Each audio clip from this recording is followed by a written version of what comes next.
মানছে কিনা এটা আমার জমি, এটা কানুন হিসাবে হতে পারে,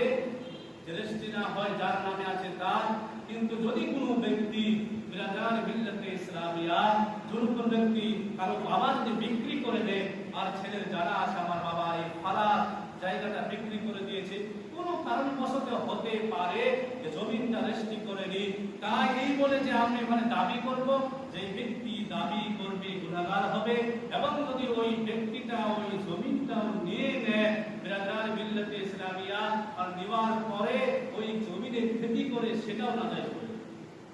কেন ওর কোনটা নাই, যিনি নিয়েছে ওই মালিক হয়ে গেছে। শরীয়ত হিসাবে রেজিস্ট্রি হোক না হোক, এটা তো কানুন হিসাবে এটাই আছে, কিন্তু শরীয়ত হিসাবে জমি যিনি